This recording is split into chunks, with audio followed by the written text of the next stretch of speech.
I write about food, I write about cooking, I take it quite seriously, but I'm here to talk about something that's become very important to me in the last year or two. It is about food, but it's not about cooking per se.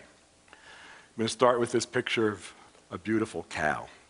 I'm not a vegetarian, this is the old Nixon line, right? But I still think that this may be this era's version of this. Now, that is only a little bit hyperbolic. And why do I say it?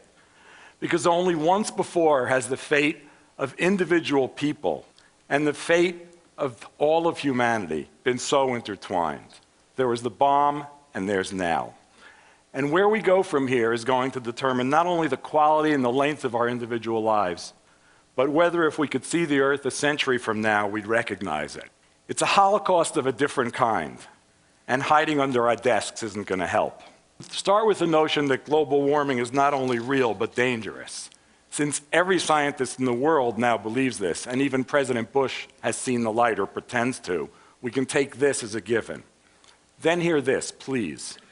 After energy production, livestock is the second highest contributor to atmosphere-altering gases. Nearly 1/5 of all greenhouse gas is generated by livestock production, more than transportation. Now, you can make all the jokes you want about cow farts, but methane is 20 times more poisonous than CO2, and it's not just methane. Livestock is also one of the biggest culprits in land degradation, air and water pollution, water shortages, and loss of biodiversity. There's more. Like half the antibiotics in this country are not administered to people, but to animals. But lists like this become kind of numbing. So let me just say this. If you're a progressive, if you're driving a Prius, or you're shopping green, or you're looking for organic, you should probably be a semi-vegetarian. Now, I'm no more anti-cattle than I am anti-Adam, but it's all in the way we use these things. There's another piece of the puzzle, which Ann Cooper talked about beautifully yesterday, and one you already know. There's no question, none, that so-called lifestyle diseases, diabetes, heart disease, stroke, some cancers, are diseases that are far more prevalent here than in anywhere in the rest of the world. And that's the direct result of eating a Western diet. Our demand for meat, dairy, and refined carbohydrates, the world consumes 1 billion cans or bottles of Coke a day. Our demand for these things, not our need, our want, drives us to consume way more calories than are good for us. And those calories are in foods that cause, not prevent, disease. Now, global warming was unforeseen. We didn't know that pollution did more than cause bad visibility. Maybe a few lung diseases here and there, but that's not such a big deal. The current health crisis, however, is a little more the work of the evil empire. We were assured that the more meat and dairy and poultry we ate, the healthier we'd be. No. Overconsumption of animals, and of course junk food, is the problem, along with our paltry consumption of plants. Now, there's no time to get into the benefits of eating plants here, but the evidence is that plants, and I want to make this clear, it's not the ingredients in plants, it's the plants. It's not the beta-carotene, it's the carrot. The evidence is very clear that plants promote health. This evidence is overwhelming at this point. You eat more plants, you eat less other stuff, you live longer. Not bad. But back to animals and junk food. What do they have in common? One, we don't need either of them for health. We don't need animal products, and we certainly don't need white bread or Coke. Two, both have been marketed heavily, creating unnatural demand. We're not born craving Whoppers or Skittles. Three, their production has been supported by government agencies at the expense of a more health and earth-friendly diet. Now, let's imagine a parallel. Let's pretend that our government supported an oil-based economy while discouraging more sustainable forms of energy, knowing all the while that the result would be pollution, war, and rising costs. Incredible, isn't it? Yet they do that, and they do this here. It's the same deal. The sad thing is, when it comes to diet, is that even when well-intentioned feds try to do right by us, they fail. Either they're outvoted by puppets of agribusiness, or they are puppets of agribusiness. So when the USDA finally acknowledged that it was plants rather than animals that made people healthy. They encouraged us, via their overly simplistic food pyramid, to eat 5 servings of fruits and vegetables a day, along with more carbs. What they didn't tell us is that some carbs are better than others, and that plants and whole grains should be supplanting meat and junk food. But industry lobbyists would never let that happen. And guess what? Half the people who develop the food pyramid have ties to agribusiness. So instead of substituting plants for animals, our swollen appetites simply became larger, and the most dangerous aspects of them remained unchanged. So-called low-fat diets, so-called low-carb diets, these are not solutions.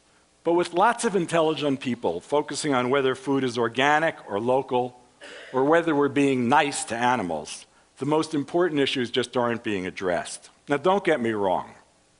I like animals, and I don't think it's just fine to industrialize their production and to churn them out like they were wrenches.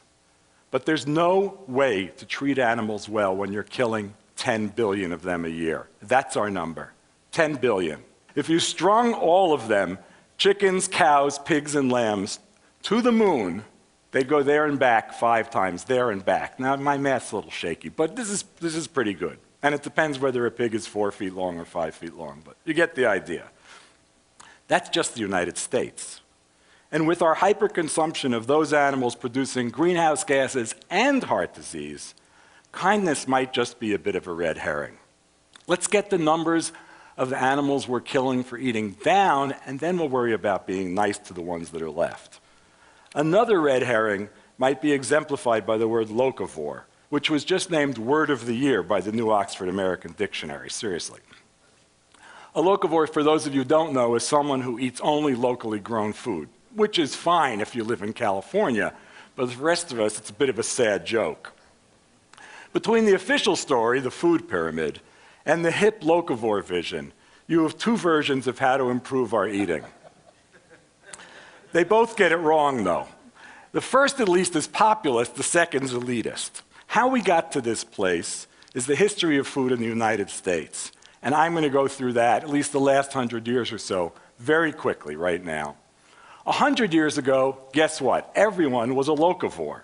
Even New York had pig farms nearby, and shipping food all over the place was a ridiculous notion.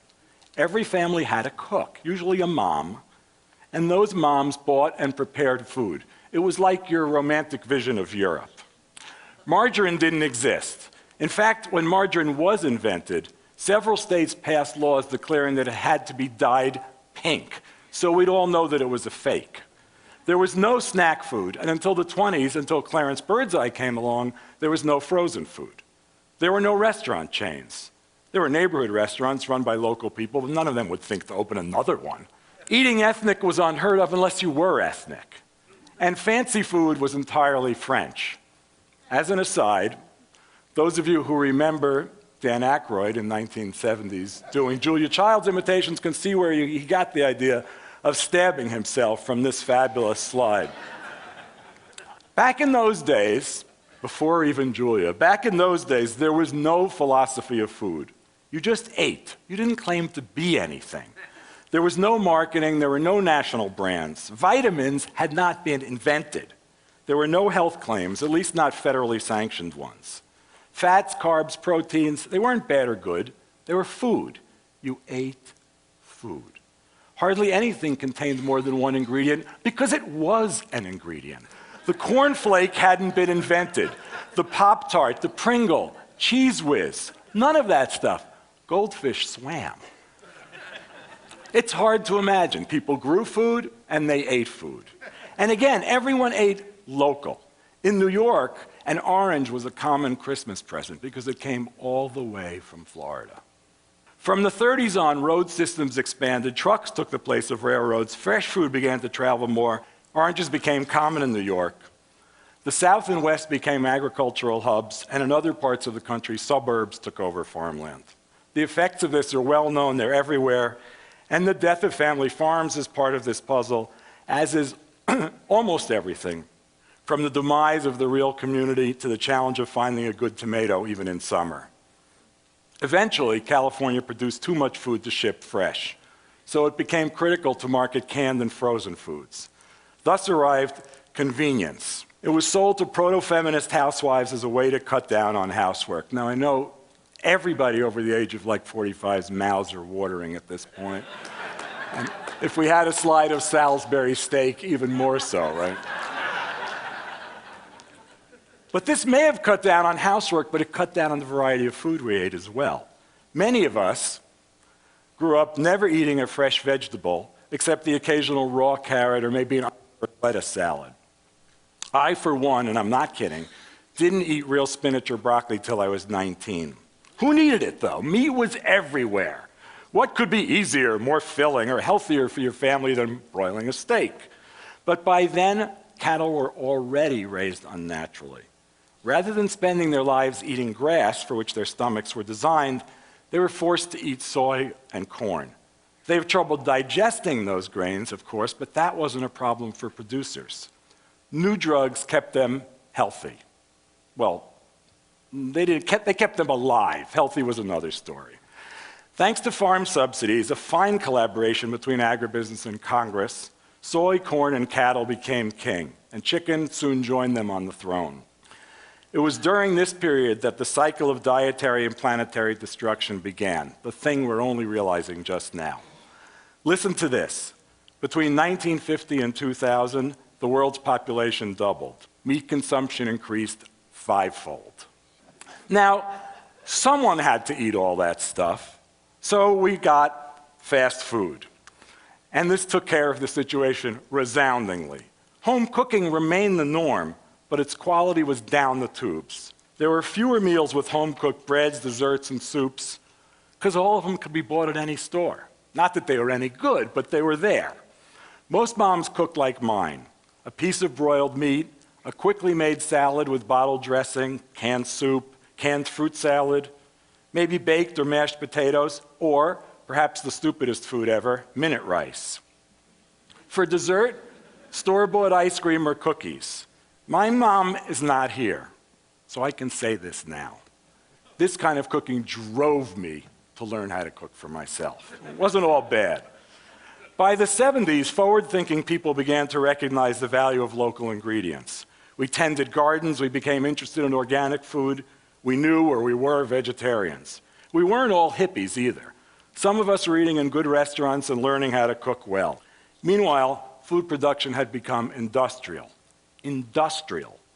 Perhaps because it was being produced rationally, as if it were plastic. Food gained magical or poisonous powers, or both. Many people became fat-phobic. Others worshiped broccoli as if it were godlike. But mostly they didn't eat broccoli.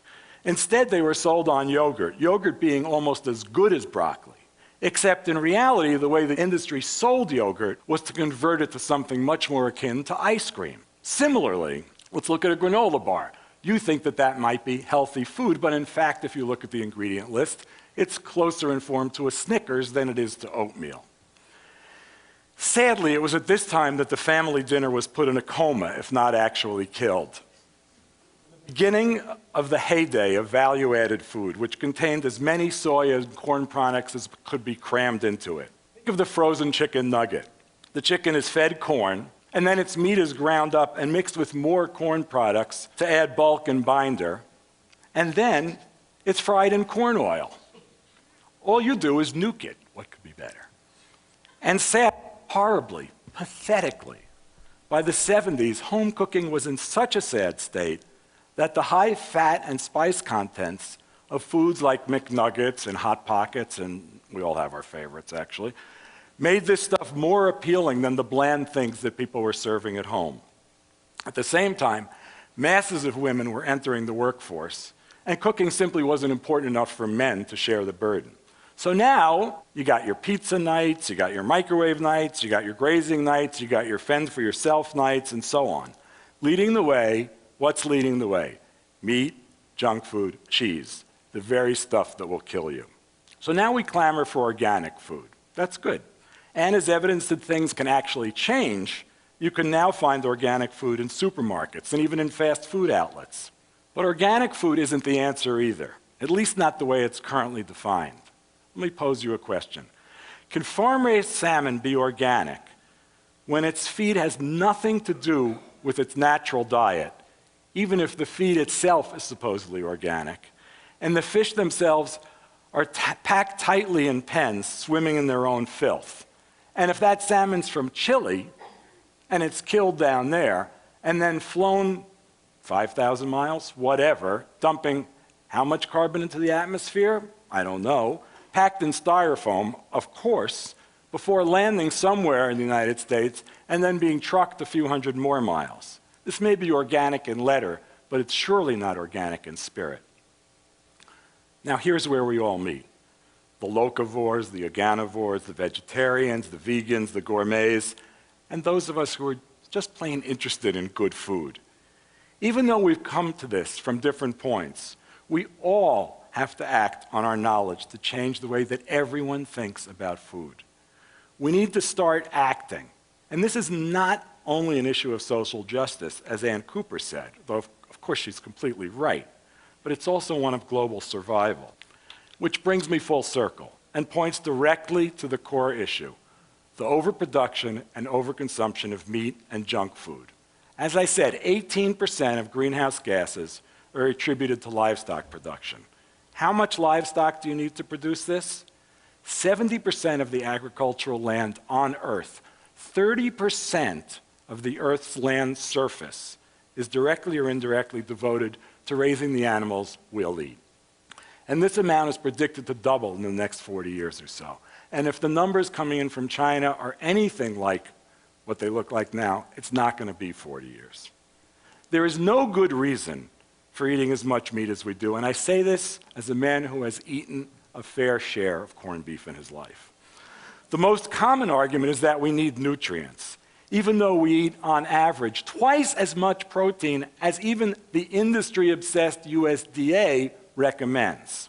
But listen, experts who are serious about disease reduction recommend that adults eat just over half a pound of meat per week. What do you think we eat per day? Half a pound. But don't we need meat to be big and strong? Isn't meat eating essential to health? Won't a diet heavy in fruit and vegetables turn us into godless, sissy liberals? Some of us might think that would be a good thing. But no. Even if we were all steroid-filled football players, the answer is no. In fact, there's no diet on Earth that meets basic nutritional needs that won't promote growth. And many will make you much healthier than ours does. We don't eat animal products for sufficient nutrition. We eat them to have an odd form of malnutrition, and it's killing us. To suggest that in the interest of personal and human health, Americans eat 50% less meat, it's not enough of a cut, but it's a start. It would seem absurd, but that's exactly what should happen. And what progressive people, forward-thinking people, should be doing and advocating, along with a corresponding increase in the consumption of plants. I've been writing about food more or less omnivorously, one might say indiscriminately, for about 30 years. During that time, I've eaten and recommended eating just about everything. I'll never stop eating animals, I'm sure. But I do think that for the benefit of everyone, the time has come to stop raising them industrially and stop eating them thoughtlessly. Ann Cooper's right. The USDA is not our ally here. We have to take matters into our own hands, not only by advocating for a better diet for everyone, that's the hard part, but by improving our own. And that happens to be quite easy. Less meat, less junk, more plants. It's a simple formula. Eat food. Eat real food. We can continue to enjoy our food, and we continue to eat well, and we can eat even better. We can continue to search for the ingredients we love, and we can continue to spin yarns about our favorite meals. We'll reduce not only calories, but our carbon footprint. We can make food more important, not less, and save ourselves by doing so. We have to choose that path. Thank you.